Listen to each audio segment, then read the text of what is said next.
News Alert right now. New information and video on those reports of that car crash we were looking at in Charlottesville. A warning first to you. This video you're about to see is very graphic.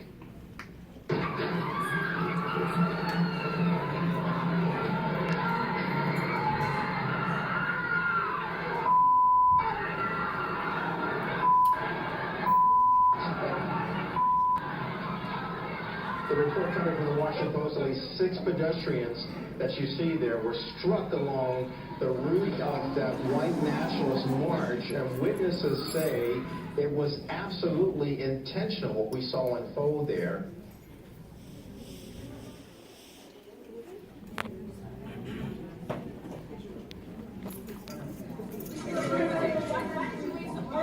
One side in the inner cities, we're doing far more than anybody's done with respect to the inner cities. It's a priority for me, and it's very important. Mr. President, are you putting what you're calling the alt-left and white supremacists on the same moral plane?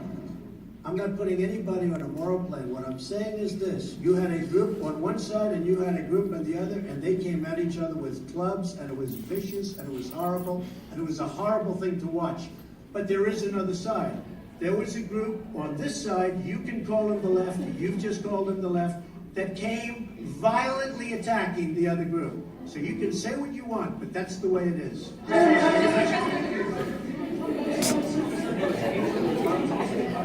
I think there's blame? Yes, I think there's blame on both sides. You look at both sides. I think there's blame on both sides, and I have no doubt about it. And you don't have any doubt about it either. And if you reported it accurately, you would say. They started in Charlottesville. Excuse me, they don't even jump down the street. And you had some very bad people in that group.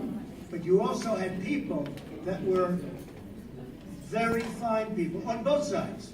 You had people in that group, excuse me, I saw the same pictures as you did. You had people in that group that were there to protest the taking down of, to them, a very, very important statue and the renaming of a park from Robert E. Lee to another name. No, George Washington was a slave owner. Was George Washington a slave owner? So will George Washington now lose his status? Are we going to take down, excuse me, are we going to take down statues to George Washington? How about Thomas Jefferson? What do you think of Thomas Jefferson? You like him? Okay, good. Are we going to take down the statue? Because he was a major slave owner. Now we're going to take down his statue. So you know what? It's fine. You're changing history, you're changing culture, and you had people, and I'm not talking about the neo-Nazis and the white nationalists, because they should be condemned totally. But you had many people in that group other than neo-Nazis and white nationalists, okay? And the press has treated them absolutely unfairly. Now, in the other group also, you had some fine people, but you also had troublemakers, and you see them come with the black outfits and with the helmets and with the baseball bats. You had a lot of bad people in the other group too.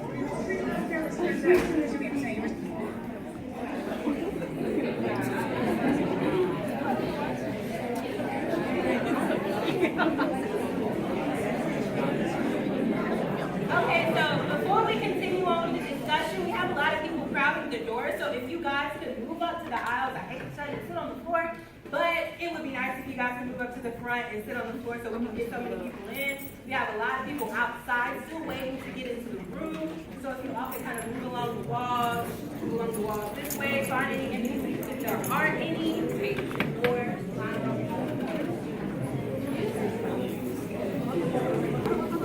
Right here.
tweet things that, you know, just if you wanted to tweet anything at the hashtag, you can definitely do that.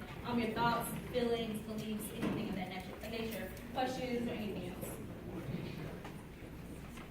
Okay, so why are these events significant to Charleston? Okay, so do you guys know if that statue is? Okay, and who is he?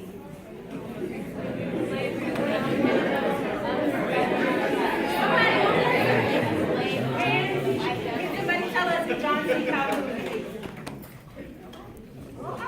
White supremacists. White supremacists. So,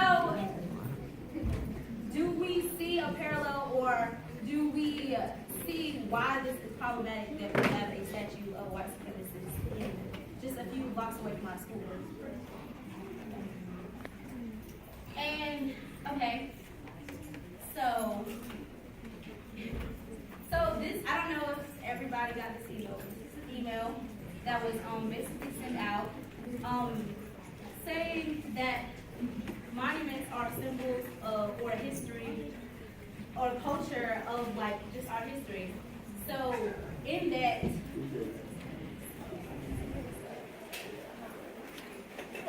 that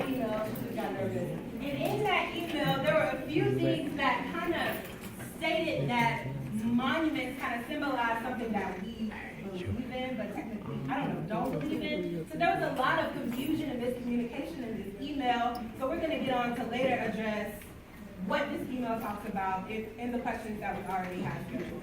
This also, the events that happened in Charlottesville relate to, I'm sure a lot of you have seen this flyer on social media that has been circling of a Klan rally that is going to take place in Charleston, and they are recruiting those that believe in the same things that they believe in and hold those same values.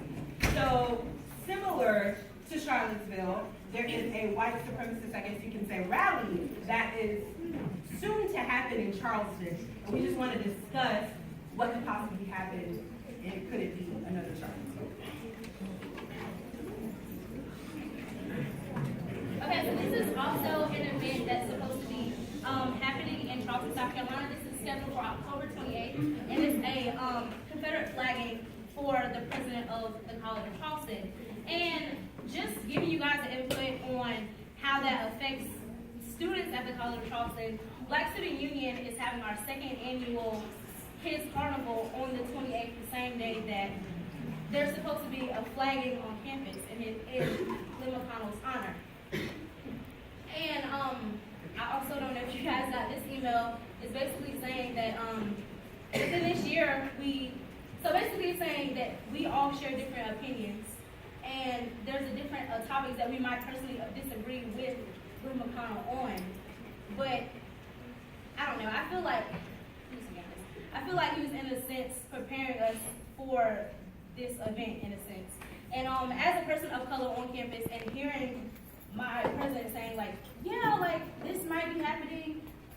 It's okay to agree to disagree, but I don't think he understands how that can make students of color or people of color uncomfortable. I mean, not even just people of color, people in general uncomfortable. Coming to like your university and just saying stuff like this normalized and being okay, and it's not.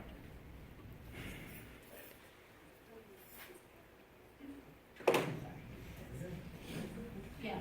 So at this time, we're gonna turn this part of the discussion into the hands of Draco and I'm sorry, Draco Malfoy.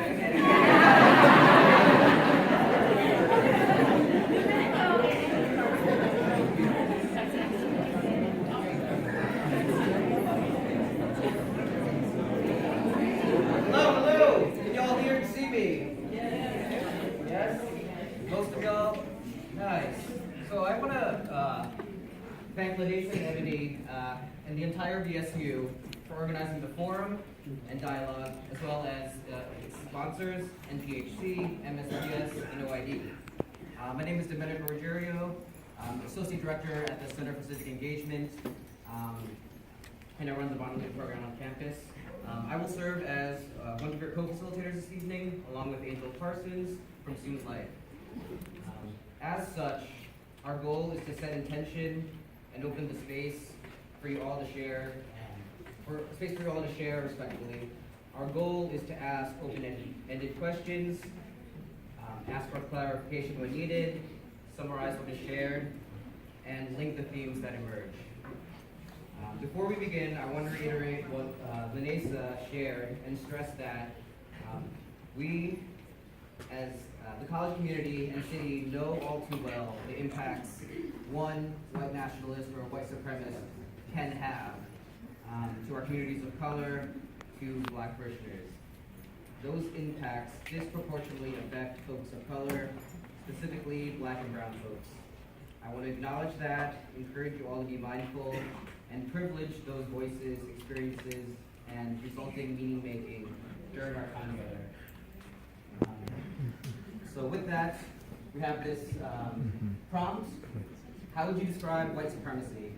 What are some thoughts, ideas that come to mind for you? We'll take stack. Let's see some hands raised. How would you describe white supremacy? Brittany, too? Do you want me to stand or Yeah. stay? Yeah. What I think of, or how I would describe white supremacy is terrorism in a nutshell. Yeah. Yes. I would say ignorance. Terrorism, ignorance. Other folks, raise some hands. Yes. Long-standing American brand of fascism. Long-standing American brand of fascism. Okay. Any other thoughts? Yes. I think it's a way to like keep the elite, the people in power, for them to stay in power. Because like once they have like just people of color against each other, they're making money off of it. So it's just the ideas they put out into the world for us to get against each other. But the elite, they don't really care. They still getting rich. They don't really care about color. So critical analysis of power and those power dynamics. Any other thoughts? I can take a couple more. Yes. Insecurity. Insecurity.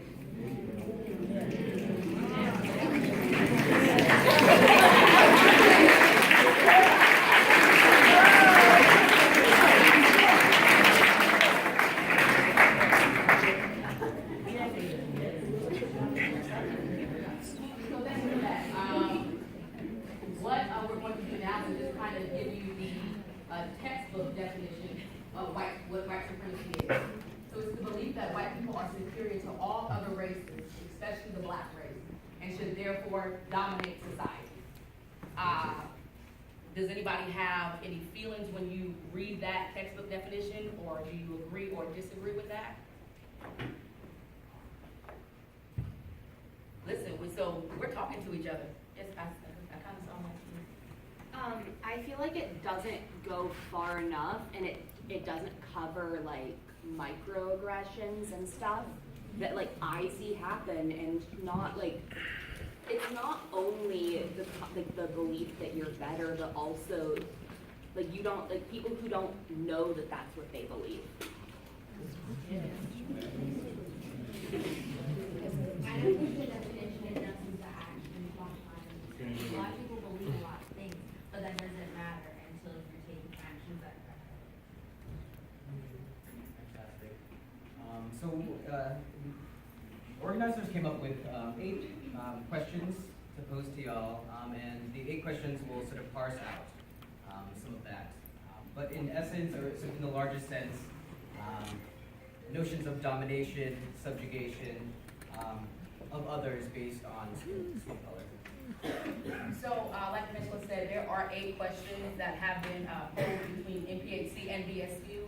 However, feel free to use that hashtag, hatred has no place here, to tweet your own questions in, and we will allow those questions to be read as time permits. So as we go through each one of these questions, we're probably going to take about 4 to 5 responses. And we ask that if you could limit them somewhere between 2 to 3 minutes. And that's just an essence of time. We want to make sure as many people are heard as possible. But we do want to just keep looking at our watch here just to make sure that we respect you all's time. Fantastic. And I will also want to ask that in response to your question, if we pick you, we'll call stack. If you can just say your name, if you feel comfortable doing so, that'd be great. So the first question, what role do you believe President Trump's rhetoric played in the events which occurred in Charlottesville? What role do you believe President Trump's rhetoric played in the events that occurred in Charlottesville and afterward? 1, 2. Hi, my name's Bailey. I believe that President Trump's rhetoric started long before the events in Charlottesville happened. He gave white supremacists a platform jumping off in 2016 when he claimed he was running for president.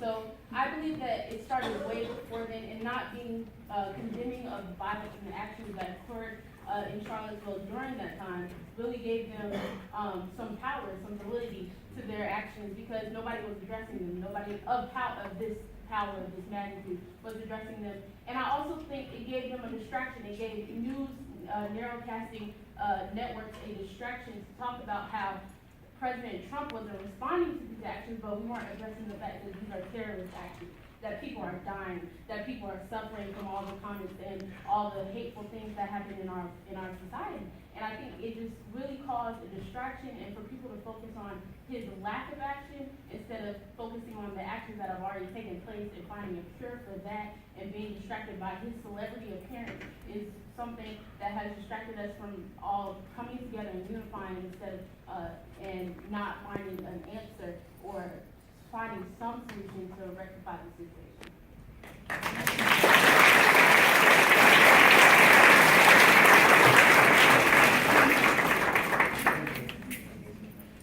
My name is Ashley, and I completely agree with her wholeheartedly.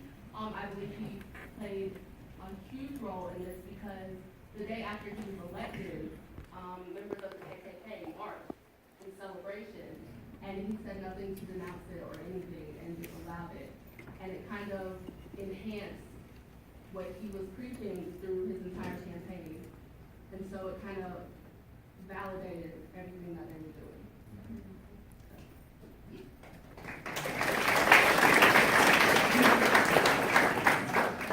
I'm Taylor. His rhetoric honestly seemed like it made the white supremacists, Nazis, anything of that nature, it made them comfortable. It made them feel like, okay, he's supporting us. He's not saying anything to denounce it. He's not saying anything to actually help our people. So they're like, hey, we can say whatever we want. We can do whatever we want, because at the end of the day, he's going to have our back and not say anything.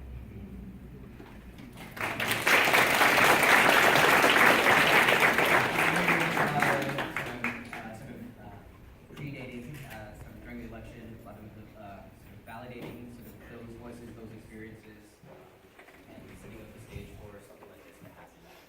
Any other thoughts? Yes. Just to boost what they were saying, I think it's like a neglect, like a benign neglect kind of thing. Like, I'm gonna turn my cheek to it, because during the election, when he was asked about it, he was like, "What's that? I don't know what it is." So I think it was like they were saying, a neglect.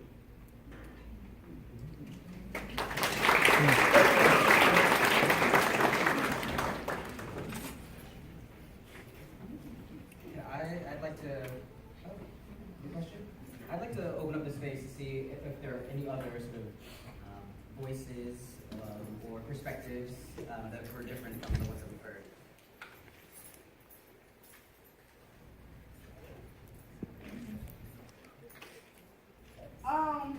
Honestly, I just believe that it's so easy to love and so hard to hate. And that's what I have to say.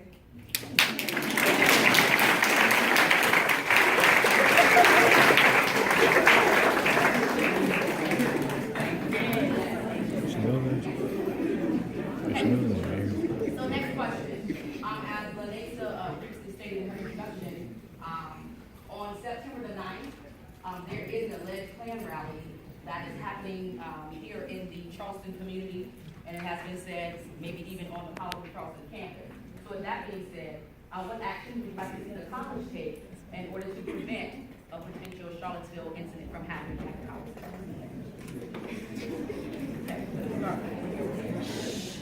Hi, my name is Michaela, and in all honesty, I think the college should shut down classes for that day. I understand that there's so much happening on campus, and there's only but so much that our president can do about it, like the common do about it. So, I mean, yes, the police doubt the situation that's happening, but I think the college doesn't need to treat this like they've treated every other like hurricane or the fucking shooting on King. Like, oh, there's a situation happening, but classes are still going on. No, we need to get everybody out of here because in a situation like this, you don't know what people are going to do. And if there's a Klan rally happening on our campus or near our campus, who's to say that they won't bring it to, sorry, I'm nervous. The students who are walking to class, people of color, people who are not like, or not of color, who are just like not even paying attention to the situation, who's to say they won't approach them? That's a dangerous situation. I don't want to be there, you know, and I'm sure nobody else does. So I think the college should send out a message saying, hey, we couldn't do anything, we don't know if a Klan rally is happening today, but for your safety, we're going to say you guys need to get out of here.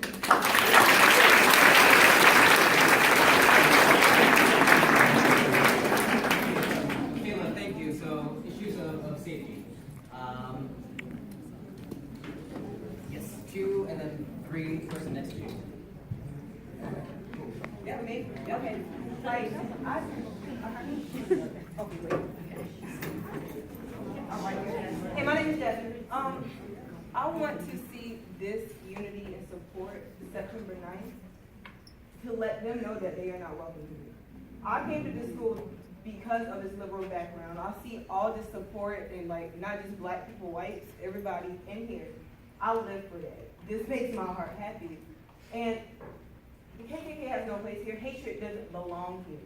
I don't want to be be scared or nothing. I want to see this unity and strength among all these people, because honestly, love trumps hate, and I want them pushed out. They have no place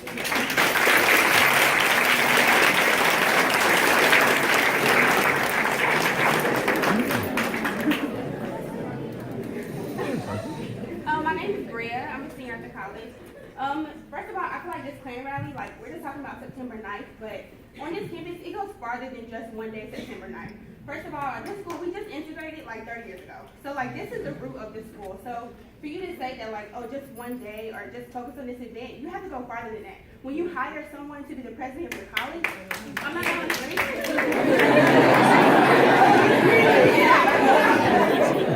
you hire somebody who honestly was the president of your college who has had this background since he was a senator and your state legislator who passed laws to keep the Confederate flag flying, and thank God Nikki Haley took it down, but he was one of the many people who passed the legislation. Like, he went and created laws in his state that made that a national, like a state honor, to make that something that everyone should look at with pride and say that they're happy.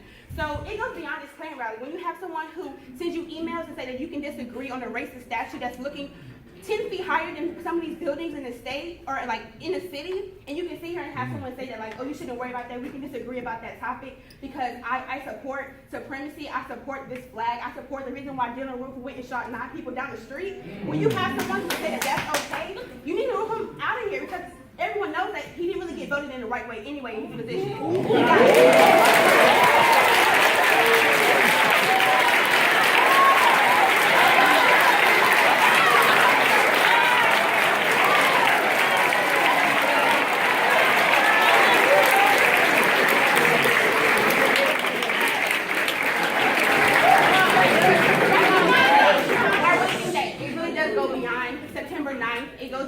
October, which we do have something planned for Black CFC for that. But beyond that, it really is the root of the source, and we need to conquer the root of the source. And when you see people send emails like that, you need to go to tell your professors, go to the dean, go to people who run this school and tell them that you do not like that. You do not want that in your school. Like, you pay tuition here. This is where you will grow.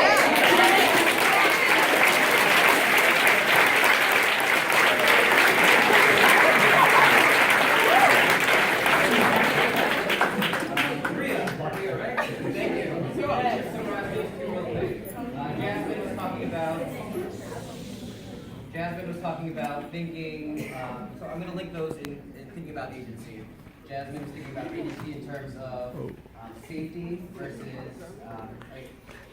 that's Jasmine. Safety versus thinking about how can one demonstrate unity and strength sort of in those moments. And then Bria was talking about agency in terms of student collective agency.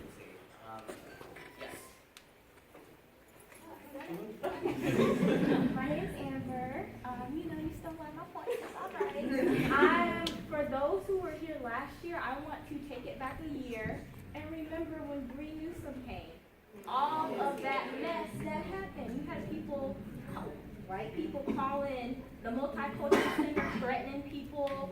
All those emails we got and stuff, and like social media things with the SC secessionist party and everything. I don't want to go through that again. I shouldn't have to go through that again. Like she said, I paid tuition here. And, you know, we had the Charleston police, we had the campus police and everything. This should not happen here. And honestly, I know it's going to take place because it's Glenn McConnell. And I know a lot of you guys are saying, like, hate has no place here, but hate is our president. Like, I don't...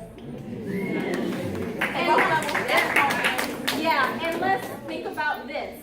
Like Bree said, he didn't even get voted in. You're supposed to go through a panel. That didn't even happen. Ever since he got here, and he was here a year before I came in here, he has just caused problems. You're not bringing us any money. You bring all these, like, KKK members and, like, just outrageous white people causing problems on our campus. But it's not no, for real. Your tuition has gone up every year, okay? But you haven't seen any benefits come to the school. So you bring in all these problems, but you're not giving us anything. You take it. So that's all I have to say. Yeah.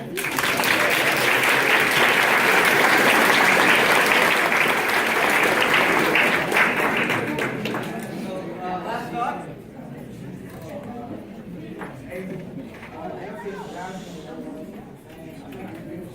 People in here right now, almost clapping things I've never done in my life. But on September 9th, we need to show up in force. Like we can't be in this building, we can't be going home. Like, we gotta be out here. We gotta show up. That's how I feel. You can feel like that.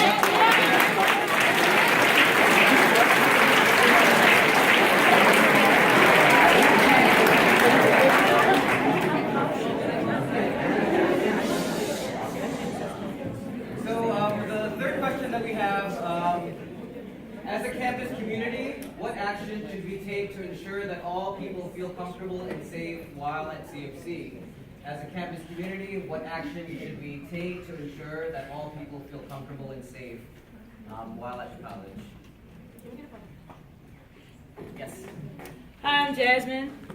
So basically, I would like to be acknowledged. I think a lot of us as students, we know what's going on, but I don't think any of my professors, I know none of my professors have said anything about it. So it'd be nice for it to be blasted out, like, hey, this is what's going on. We get alerts about everything else. And they should have options about, hey, well, this is going on. If you need a safe haven to come to, we're all gathering here in the building, you know, like do silent protests. So necessarily, some people aren't the gun-ho, be out in the front of the forces and want to be out there. Some people choose other ways to support, and I think there should be a list of options of how, if you disagree or agree, or if you need to feel safe, a lot of times, like we said before, they'll just say, hey, avoid this area, but sometimes that's not enough. So I would love to see the campus and those who are in higher positions acknowledge what's going on, acknowledge that some of us feel uncomfortable or feel unsafe, and then have options for us to make sure that we can go about it the right way, because sometimes if we do just show up in numbers, that can cause people to go left, and that's not what we want. We want to be heard, but none of us want to get hurt, I'm sure. So there should be some type of plan for it.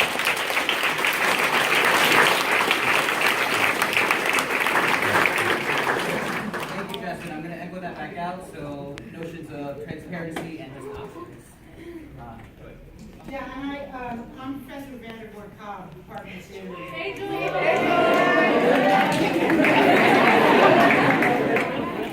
And I want to speak, who was that? Jazz? Hey, Blue. There are those of us who are talking directly to our students, talking directly to our faculty colleagues. I'm also a parent of a student matriculating on this campus. So I've spoken directly to administration. There are some of us, I'm sorry, my mind is off.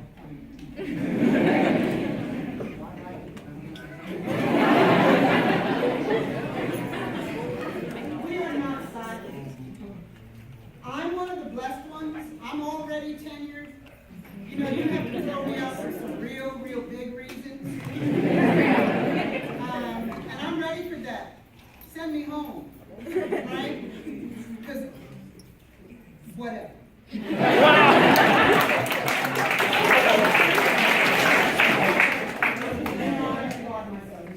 So,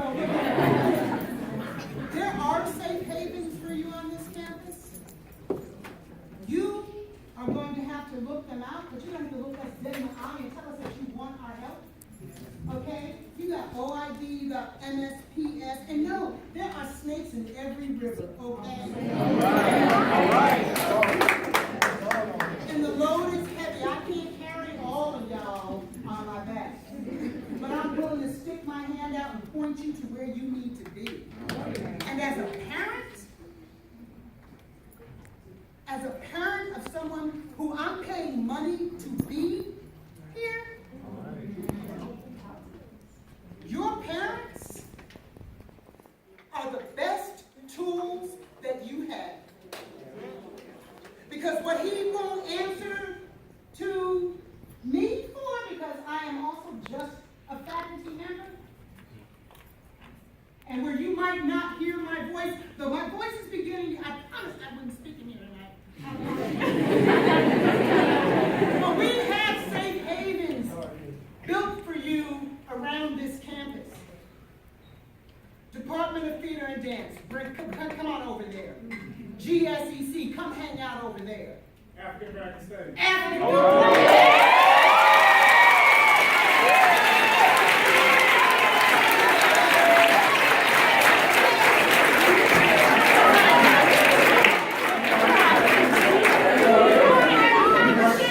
About the cost all of this takes on those of us who work here, who love here, who create here. You come see us, because we're willing to talk about it.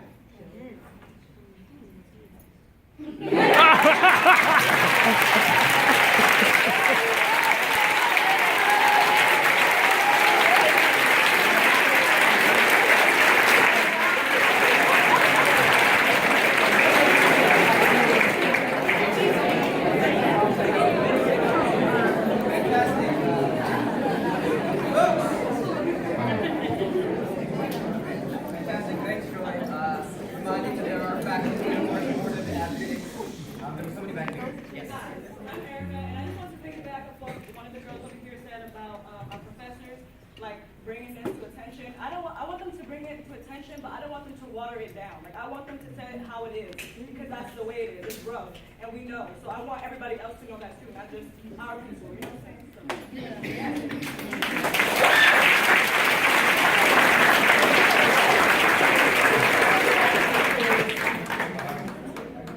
Last comment.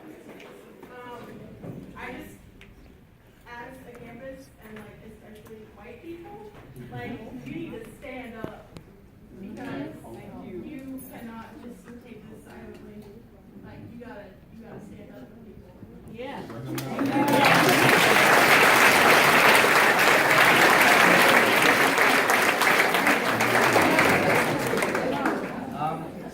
Thank you so much for that. That leads perfectly well into our next question. So how can we as a campus get more non-schools of color to participate in these kinds of inclusive activities? How can we get more non-people of color to participate in these kinds of inclusive activities? Okay, so we're gonna go here. Yes, please. Well, I'm Charles, but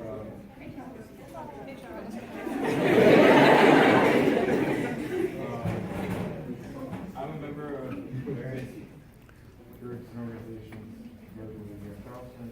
A lot of them are far leftist groups, ideologically speaking, like communists and anarchists, who undoubtedly. Can you speak up, please? Yeah.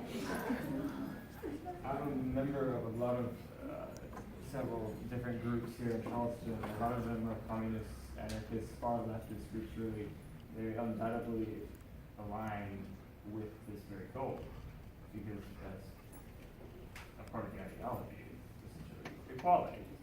But and finally, hate, which is what you indicate. But these are allies that have been ignored, I feel, and excluded in some cases.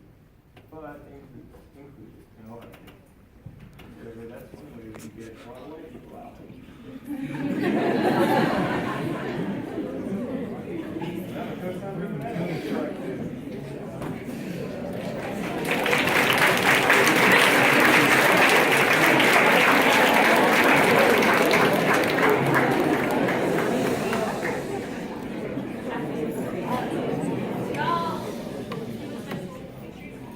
Hi, my name is Angel. I hate public speaking, but you know, whatever.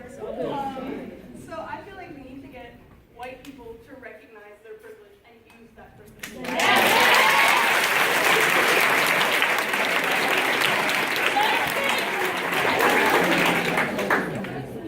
I feel like there are so many people here, especially if we're in the South, we're in the deep South, that are just following their parents and are going, go Trump, like yes, but don't understand what they're saying.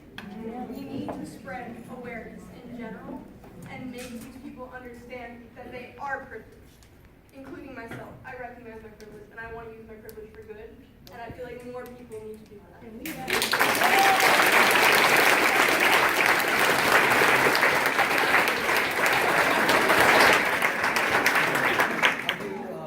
One, two.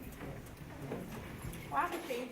But going on what Angel said, I just noticed that a lot of non-black people, they really are not informed. Like she said, growing up, you may go on what your parents say or what neighborhood you're on and what they were going on, but you never fully understand what we actually go through. You know, you never really can say, oh, you really don't go through anything because you're not a black person. So mostly just get people informed, you know, in all aspects, you know, different clubs and stuff. They just need to know, understand the cause, and, you know, just learn about it, basically.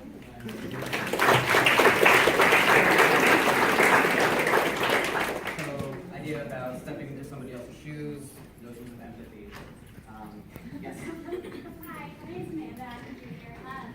We don't know anything. We don't understand. We will never understand. But as someone who has always had privilege and who has never had to second guess what the person next to me hated me just because of the way I look and use skin color, it hurts me to not understand. And I am so grateful for the fact that you guys are the strongest group of people I know.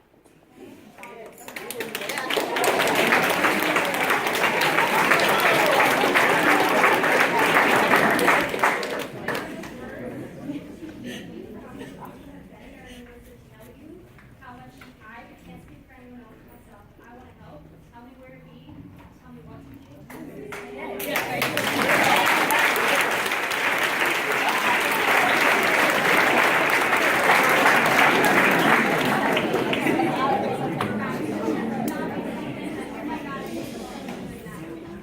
Every single person who is white, who is privileged, who has not said that, it's gross negligence. It is horrible, and it is rude. Anyone who voted for Trump because their parents did, because they didn't want to vote for someone else. That's fucked up.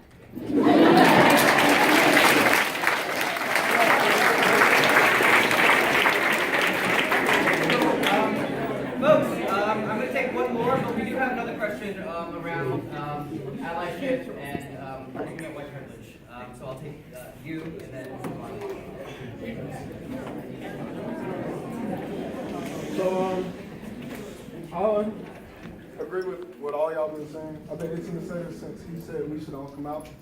I think if we stand together, like, we have a good amount of white people here right now. We have a good amount of black people right here.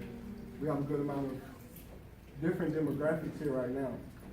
How did y'all find out about this?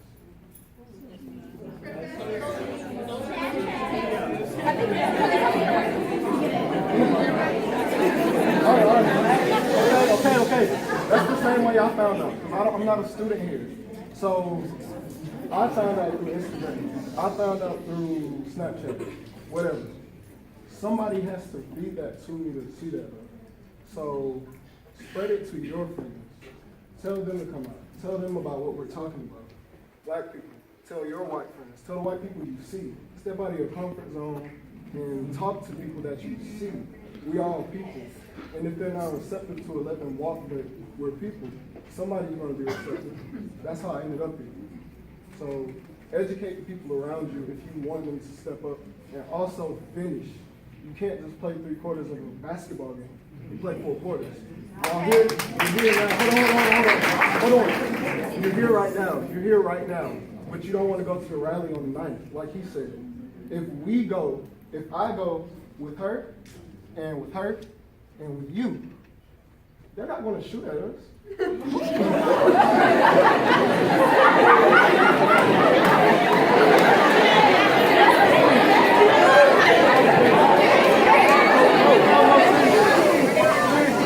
So what are you scared of?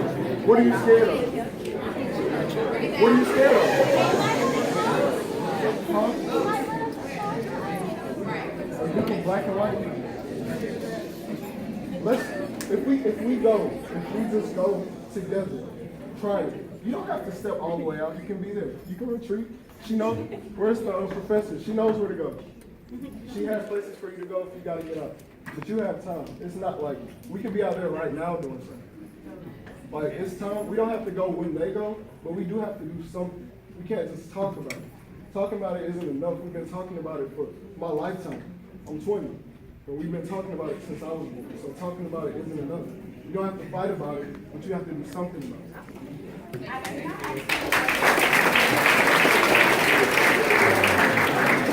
Thank you. Show up, show out.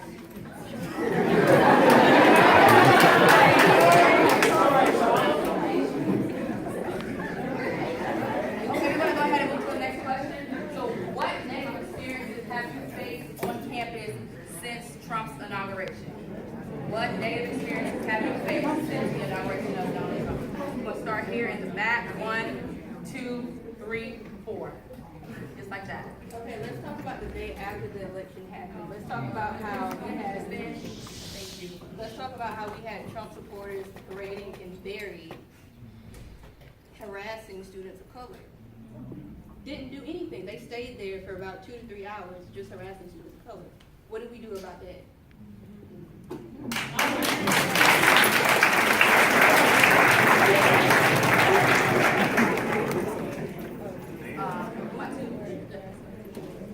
Hi, I'm Brittany. So there was like a couple. So like she said, after the day after the election, I literally carried mace with me to everywhere I went because I was genuinely afraid because they had a voice. He gave them a platform, and so having that and no one speaking out about it, it was just very fearful for me. And I walked to Harbor Walk, so walking past AME, I'm just like, that can happen again, just as soon.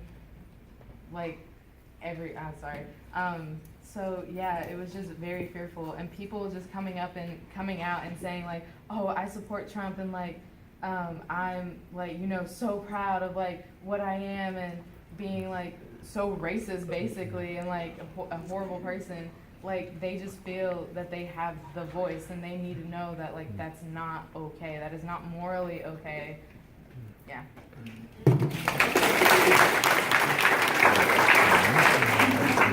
Hi, I'm Christy.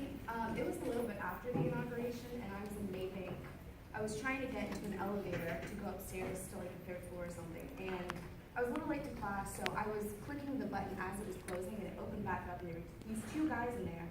And I walk in, and they get so pissed, and they're like, "You're gonna make us late to class. We don't want you here. We don't like your kind here. You shouldn't be in here. You should be walking up the stairs." And I really feel like oh my God, this gets emotional. If the elevator didn't open, I don't doubt that I could have gotten hit by one of them. And it was just these 2 guys just in the elevator, and I just had to book it. As soon as it opened, I booked it. I couldn't look at them. I was terrified, and that was a little bit after the Trump inauguration, and I was like, this is what people have to go through every single day, and it can't happen anymore.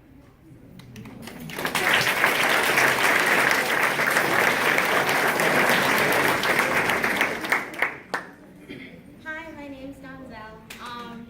And I think that since Trump's inauguration, you've definitely seen the people who are out and about, the people who are I'm a white nationalist, I'm a KKK member, I'm a neo-Nazi, loud and proud about it. And then you've also had the pushback, right? But I think that the most negative thing I've experienced are the people who sit in the middle.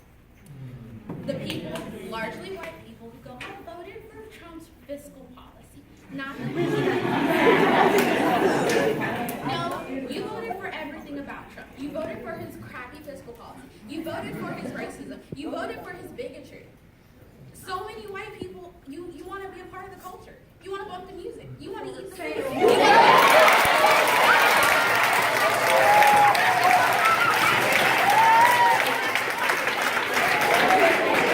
And those kind of people are the worst kind of people.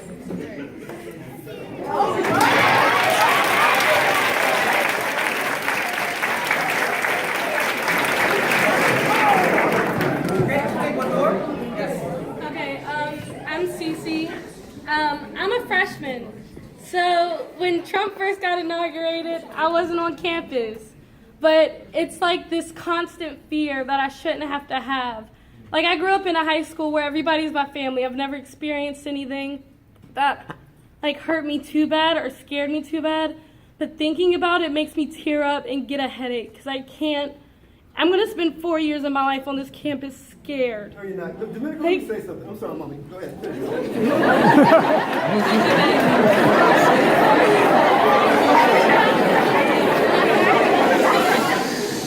But it's just like it's weird. I'm going to start crying because I can't public speak. But I'm like, it's weird because I love this campus. I fell in love with this campus the second I walked on it. I was lucky enough to get put into the drama department, so I never had to, like, my classes, my teachers, they support me. But what if I walk down the street and someone doesn't? What if that's scary? I'm just turned 18 years old. I can't be faced with something I can't deal with. And it's like a fear. I don't want to live in a fear. Here, real quick. I'm going to be, I apologize for taking up your space because this is your time, so I'm going to try to do and not take up your space. So, first of all, these incidents of fear, I'm trying not to cry and get pissed. You report that. You report that, right? Immediately. You take a picture of this asshole, right? And you come to somebody, white or black. If someone is approaching you in that way, I don't care of your race. If someone is approaching you that way to put fear into you, you come tell me, you come tell someone. We will respond to it. I promise you. I promise you. And it won't be, don't do that again. All right? I will do everything in my power. So I'm not going to be long. I said I was going to be long. Let me try to do this short. There's a lot of information floating around, some on point, some misinterpretation, but perception is real. Perception is real. That's the most important thing. The thing about the Klan, somewhat unsubstantiated, the flagging event, et cetera, et cetera. Some things we know are happening, some things we don't, but that's okay. Your perception matters. So let me say this. I just heard with Dr. Todd Levasseur, a gentleman, Clayton Thomas Mueller, talk about incidents like this. And he said all vectors need to be filled. So there are many ways to respond to these incidents. Many ways, and I've heard several today. And there's been some, and I'll be full disclosure because I don't whisper. Being on the president's senior team with a number of interesting people that I think have everyone's interest in mind, what we were attempting to do is not give some jerk a lot of oxygen. We were trying not to give him his 15 minutes of fame, right? So it was one man with the flag saying, "Boo, I'm coming." And all of a sudden, I think someone got conflated with the Charlottesville incident. And this guy was getting his 15 minutes, and then he joined with the Black Nationalist Movement, brother named Shaquem, and they were coming together, and all this stuff was about to happen. I'll close here because I could go for hours, but I'll close here. Whatever happens that day, we want to be proactive. We want to be proactive. So, as an example, in the Office of Institutional Diversity, I don't defend my blackness, I embrace it. I don't have to prove to you it's okay to be black. My mama said it was okay. I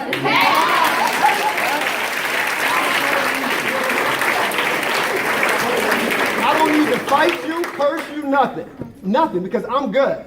You tell me it's not, I'm going to give you all the reasons it should be. So, and I'm not telling you what to do. It's not about what you should do. That's not my call. I'm not here to police a human being, nor am I here to be policed. I'm here to say, what do we want end result? Where are we going? And it happens in many different ways, but where are we going with this? We as people descendants of amazing people who have dealt with this. This is a long issue, and I apologize it's put upon you. At 51, damn. You guys are dealing with the same stuff that, it's ridiculous. But I will say this, whatever you decide, proactivity. Again, you don't have to defend your blackness. Mama said it's okay. So some man said it's not. Whatever, brother. You good. Talk to my mama about it. But to come up with ways to say, let me show you how amazing I am. So I'm not telling you what to do. I'm just saying there's a tomorrow. There is a tomorrow. Right? 1 man, 30 men, 100 men, a low oxygen, whatever. That's what you believe in. That's your game. But you're not going to stop my train, brother. It's rolling on. And let me say this. I hear you. Whatever the response is, being afraid is not the proper one. This is not a time to run, nor is it a time to confront. It's a time to be. This is our campus, white and black, others. This is our space, right? So I understand the fear, and fear is real. But there's nothing to run from because we haven't done anything wrong. And I promise you, Chief Reese, the president, the senior team, everybody is on top of this. Everybody. Now, I will say, and I'm not going to speak for the president. I'm not going to do that. But I will say he pulled the trigger. He pulls the trigger when he pulls the trigger, right? He responds when he responds. And I will tell you this because I don't whisper, and I've told him this. He's a 70-year-old white cat from the South who's a politician and who's smart. So I will tell you, and whether he comes at me or not, we were playing chess. We were playing chess with all these issues. This guy would make one move, we would make another move. And now my interpretation solely is this. He was flagging. I'm coming to flag your school. We pushed him a little bit to the center. Then he said, hey, let me come and debate at your school with Shaquem. We said no about the flag. We said no about the debate. What did the brother do? He swung back to the flag. To me, it shows your insincerity. It shows your legitimacy of what you're trying to do. Now, there are constitutional rules, laws, etc. He may have the right. And I won't get into the laws, but I think we pushed the cat on the sidewalk somewhere by Satilli, but I won't get into the details. All right? But this is our campus. This is our campus. We are proactive. We believe in what we believe in. We have a vision, right? Let's hold on to that. And let me tell you what we're not. This is my interpretation. We're not MMA fighters. We're not doing out there to squab. I hope we don't. That's not our game. That's not our game. Our game is intelligence. Our game is intelligence. Our game is programs, initiatives, collaboration. So when the dude is with his little flag, we're rocking and rolling something else, trying to figure out how to get to Mars. Right? So don't get wrapped up in this cat's game, any of these cats. Nobody's coming here to hurt us. If they do, it would be shut down. I promise you. Chief Reese is all on top of that. So it pains me to hear these young ladies talk about these incidents on an elevator or afraid to be here 4 years. That's not what college is for. Anytime, I'll close here. I said I'm going to be long and I apologize. Anytime anything like that happens, you report it to me, to someone. I will literally walk to the president's office and knock on his door. Right? So let's be cool-headed about this. Let's not let the boogeyman split us apart, because that's how it works. They'll have us arguing with each other about what not to do. Right? Let's stick together. Let's have a vision where we want to go with this, and this too shall pass. All right? But this is not the time, and I'm a storyteller, this is not the time to be split and build straw houses. It's brick house time, mama. All right?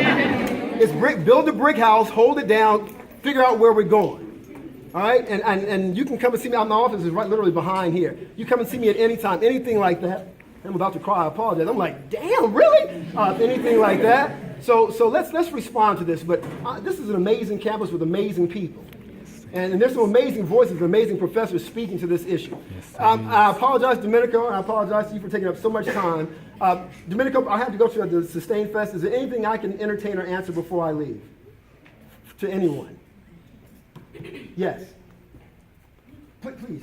What to do when an issue has happened and nothing is done about it? Last year, after the election, I created a bulletin board in my residence hall, and it said, celebrate the beauty of diversity. I had multiple offices, multiple things, just to celebrate the beauty of diversity, because I knew that there was going to be some people with crazy feelings, and the goal of Res Life is to have community. My bulletin board was torn down. Every day I had notes slid under my door about Hillary for prison, about how I shouldn't be trying to force my views on people. I brought the notes to people and nothing happened. No one reached out to me. They said they were going to check the cameras. Nothing happened. So what to do when we seem as though nothing happens around different situations? You push it to the first person, I guess your RA, you give it about 24 hours, then you push it to the next, and you push it to the next. Don't give it much time. You push it, wait for the response, and you keep pushing it until it gets to somebody that responds. Right? So there's a protocol at a university, but if you don't get a response, you keep pushing to the next step. Clearly, you didn't get the memo, so I'm going to go next. You come to my office at any time. All right? At any time. Dr. Alicia Caudill, Dr. Teresa Smith, there are people, Dr. Joy, Dr. Vandervoort Cobb, excuse me. There are people on this campus that will respond. All right? And I apologize if someone did not respond. But everything deserves a response if it makes you feel uncomfortable in your own house, white or black. Pardon?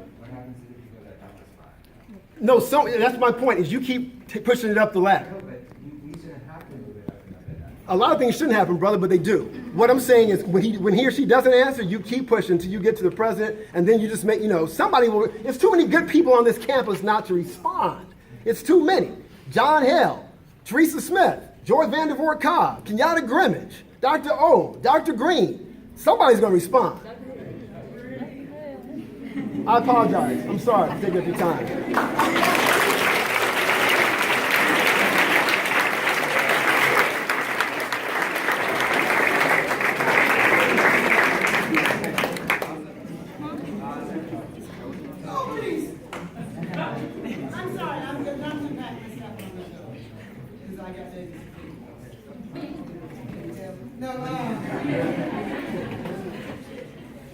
Dr. Harris, in spite of some of the things you said, fear is real. It is. Fear is real. So to suggest that you have nothing to be afraid of. Not perception, yes. It's more than perception. It is more than perception. It is the truth of what happens to us as we move through. We talked about this. Yeah. It is more than perception. I have perceived for 23 years on this campus. This is the first year I have felt this uncomfortable about being here. This is more than my perception. When I have a student calling me who happens to share my last name, saying, I feel as if my black body has been attacked, when I've never heard her use that language before. And I know this child. When there are children like Cece, who is one of mine, and there are a number of one of mines in here, white and black, I know this fear is palpable. And I have talked down, I have stroked, I have reached up, I have reached out, but I cannot say to this room filled with 17 to 25-year-olds, your fear is not real, because it is. No, and it's not perception, it is truth. No, George, I apologize, you're right. What I was trying to say is some people have had real experiences and some people have felt those experiences. Joy, you're 100% right. I disagree. I apologize if I misspoke. Words count, words count. The words count. Words are causing a lot of pain. No, you're right, Joy. Beautiful piece. No, you're 100% true. What I was trying to say is we all haven't had the same experiences, but sometimes you can imagine something. Yeah, that's what I was trying. But Joy is 100+% right. It is real. It is real. But also be 100% right that we will respond to this. The campus will respond. But Joy, I apologize. You are 100% No, I'm good. It's just I want y'all to know words count. Words How we use our words count. What your words do to me, what my words do to you, what our words do to one another, those count. Love is a cute word. Love trumps hate. Yeah, but I see hate kick ass every single day.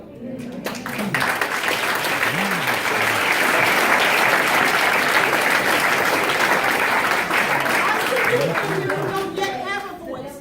As a 17 or 18-year-old freshman, you can't expect to have your voice developed yet. All you know is what you know.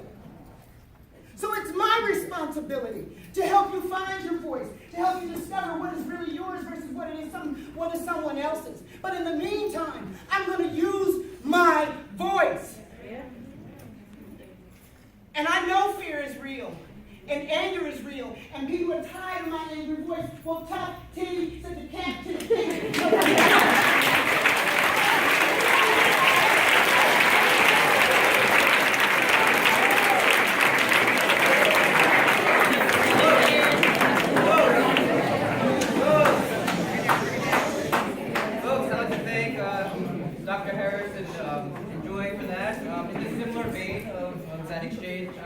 Like to open the floor up to other faculty. I see folks who are here, other faculty or professors here. How do you see these events and these things affecting students in the classroom?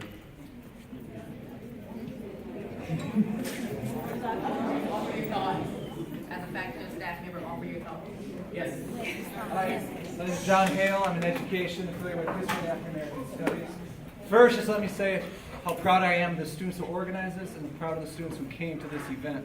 It's very important that you're here tonight. So thank you for showing us that students care and that you're very concerned about this issue. So thank you. Just want to say that. Our classrooms have changed after the election of 45. They have. I've seen white students emboldened to say things they've never said before. Yes. I've seen students of color a little more timid to ask questions about the Confederate flag, slavery and its relation to the Civil War, and at the same time, I've seen an increase in faculty and adults willing to defend moral equivalence. To that student who's going to wear a Trump shirt in the classroom, to the man holding a flag on campus, that people say they have a constitutional right. I am sick of seeing that. We've been studying this problem for over a century. We know what's wrong. It's time. And I'm talking to white folks in the room. It's time that white people draw that line in the sand and say enough is enough. The Constitution may protect them, but you know what? The Constitution protected slavery. It didn't allow women to vote. At what point, how many people do we have to see killed to stand up and say this is not right and this is not allowed on our campus? I'm sick of seeing white people stand by and say everyone has the right to do whatever they want to do. That's not true. Enough is enough. Charleston is the belly of the beast, and we can find the solutions here, and I'm committed to helping everyone find the solution. Okay? So let's get back to our classrooms, ask those tough questions, hold our faculty and professors accountable, and don't allow that trash on our campus.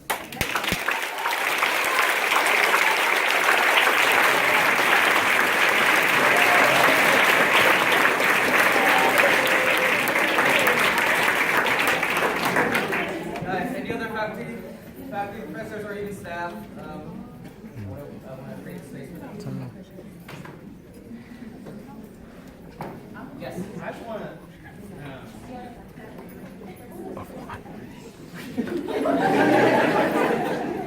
Matthew Crest, I'm in religious studies. I want to just keep it short, and I echo everything John said, but also just say that I see a lot of students I know and hear, and one of the things that I've seen change in the aftermath of the election of 45 is more and more students like all of you here emboldened to take stands and take action. Many black students, some white students as well, and that inspires me as a teacher, and that emboldens me to then be more forthright and strong in my stances in the classroom. So I just want to thank all of you for being here and to continue to push all of us, faculty that you already know, stand with you, and then faculty that you don't know yet, right? This is the time, to echo John, the time for people to take stands, right? So, yeah, thank you for calling us here, and continue to call us wherever you need us.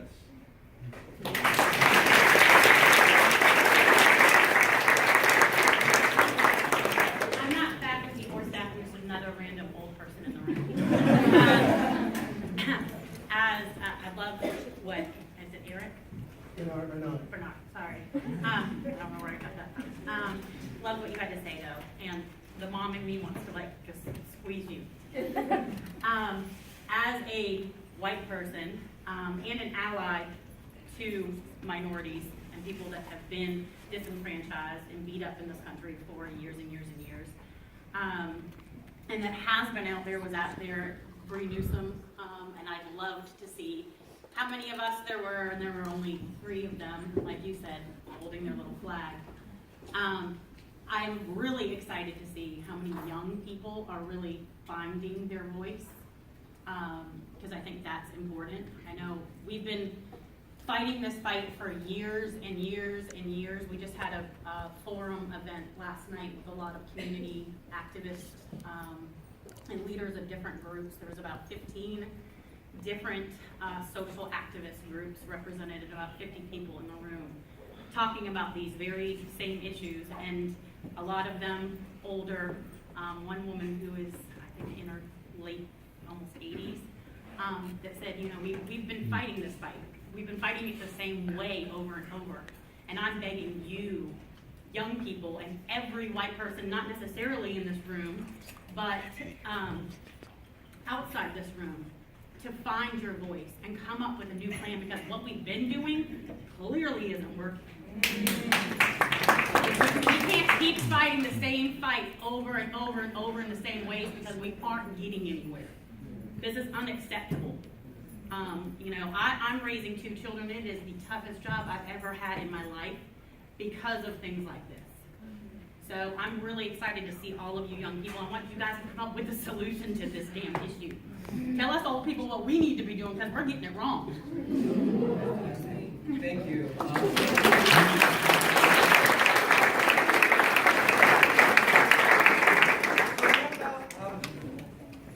Yes.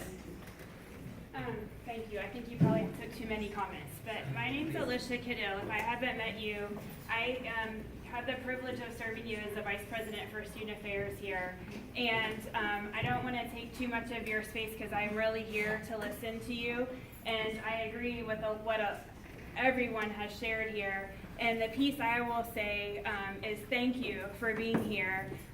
You're thoughtful, you're insightful, you're sharing things that are helping me understand more.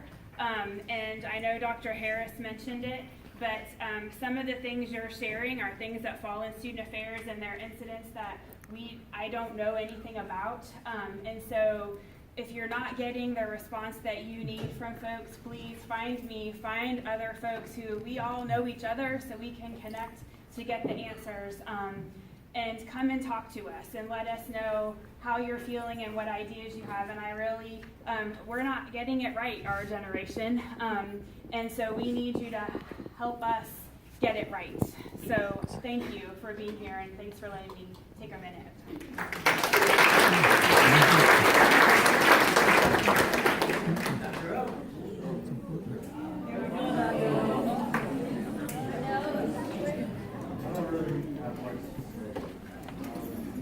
What I do have to say is, hold on to what you have created.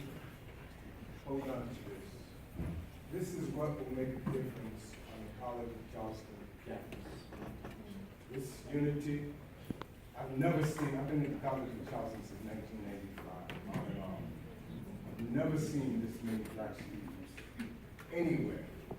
I've never seen this mix of students from different ethnicities anywhere on this campus. This will create some concerns. This will create the change that you seek, change that's direly needed on this campus. Okay?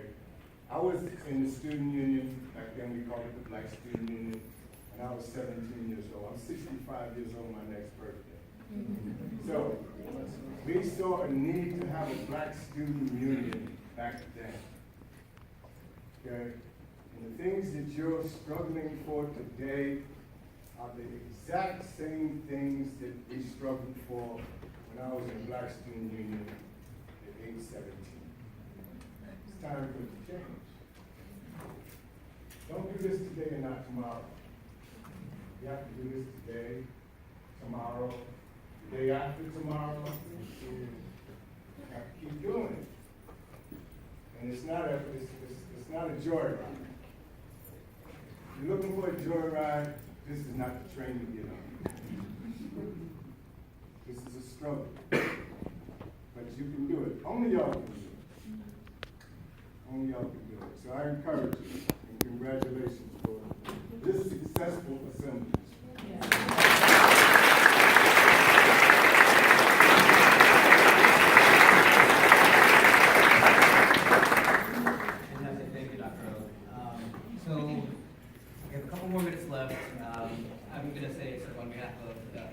myself, and NPHC, and PSOID, I'm going to turn the mic over to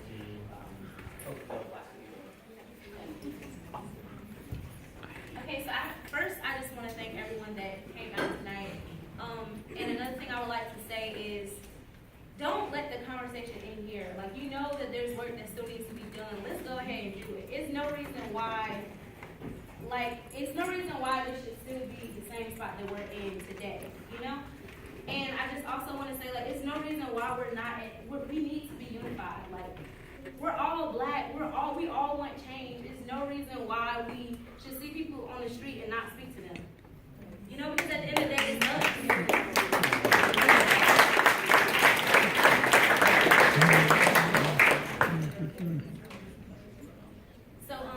Yeah, I just appreciate everyone that came out tonight. I want to say thank you to Angel and Domenico. I just want to say thank you to Angel and Domenico. Thank you for all our sponsors. Thank